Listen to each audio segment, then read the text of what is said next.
স্বাগতম জানাচ্ছি বাংলাভিউ সরাসরি সম্প্রচারে। স্টুডিও থেকে আপনাদের সাথে যুক্ত হয়েছি আমি শ্রাবণী তালুকদার। জানিয়ে দেব আমাদের হাতে থাকা এবারের আপডেট। সর্বশেষ আপডেট সবার আগে পেতে যুক্ত থাকুন বাংলাভিউ এর সঙ্গে। আপনার ভালো লাগা, খারাপ লাগা বা যে কোনো ধরনের পরামর্শ জানিয়ে দিন মন্তব্যের মাধ্যমে। চলে যাচ্ছে খবরে। তুচ্ছ এক বিষয় নিয়ে হবিগঞ্জের আজমিরিগঞ্জে সংঘর্ষ হয়ে গেল। রাস্তার পাশে খড় রাখা নিয়ে দুই পক্ষের সংঘর্ষে নারী সহ অন্তত 10 জন গুরুতর আহত হয়েছেন। খবর পেয়ে পুলিশ ঘটনাস্থলে গিয়ে 10 রাউন্ড রাবার বুলেট ছুড়ে পরিস্থিতি নিয়ন্ত্রণে এনেছে। বুধবার 19 এপ্রিল বিকেল 5:30টায় উপজেলার শিবপাশা ইউনিয়নের ডগ্গাবাড়ি এলাকায় এই ঘটনাটি ঘটেছে। পুলিশ এবং স্থানীয় সূত্রে জানা যায়, শিবপাশার ডগ্গাবাড়ি এলাকার মোহাম্মদ ইসম উল্লাহ এবং বজলুর রহমানের মধ্যে দীর্ঘদিন যাবৎ জায়গা সহ বিভিন্ন বিষয় নিয়ে বিরোধ চলে আসছে। বুধবার বিকেল 5:30টায় রাস্তার পাশে খড় রাখা নিয়ে দুজনের মধ্যে বাকবিতণ্ডা হয় এবং এক পর্যায়ে উভয় পক্ষের লোকজন দেশীয় অস্ত্রশস্ত্র নিয়ে সংঘর্ষে জড়িয়ে পড়ে। এতে মহিলা সহ 10 জন আহত হয়েছেন। খবর পেয়ে পুলিশ ঘটনাস্থলে যায় এবং ফাঁকা 10 রাউন্ড রাবার বুলেট ছুড়ে পরিস্থিতি নিয়ন্ত্রণে আনে। এই সময় সংঘর্ষে জড়িত 6 জনকে আটক করে পুলিশ।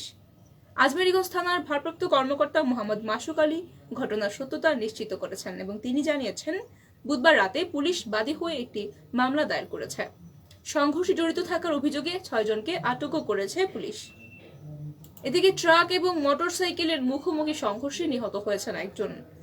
জালালাবাদ থানার কুমারগাঁও রোডে ট্রাক এবং মোটরসাইকেলের সংঘর্ষে একজন নিহত হয়েছেন এবং 2 জন গুরুতর আহত হয়েছেন।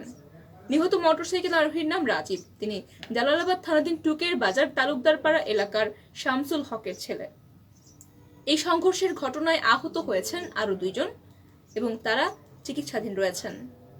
বৃহস্পতিবার 20 এপ্রিল দুপুর 1টায় কুমারগাঁও রোডের টুকের বাজার এলাকায় এই দুর্ঘটনাটি ঘটেছে। জালালাবাদ থানা পুলিশ ঘটনার সত্যতা নিশ্চিত করেছে।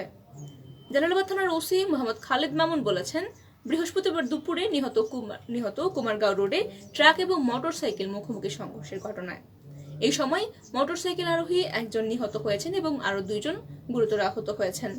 দুর্ঘটনার পর গুরুতর আহত 3 জনকে Sylhet MAG Osmani medical college হাসপাতালে নেওয়া হয় এবং হাসপাতালে নেওয়ার পর রাজীবকে কর্তব্যরত চিকিৎসক মৃত ঘোষণা করেন এবং আহত অন্য 2 জন জরুরি বিভাগে এখনো ভর্তি রয়েছেন, তারা এখনো চিকিৎসাধীন।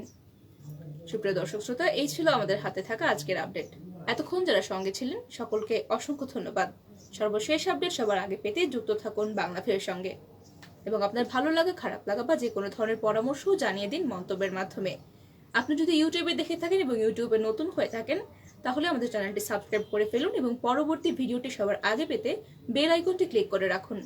এতক্ষণ সঙ্গে থাকার জন্য সকলকে অসংখ্য ধন্যবাদ।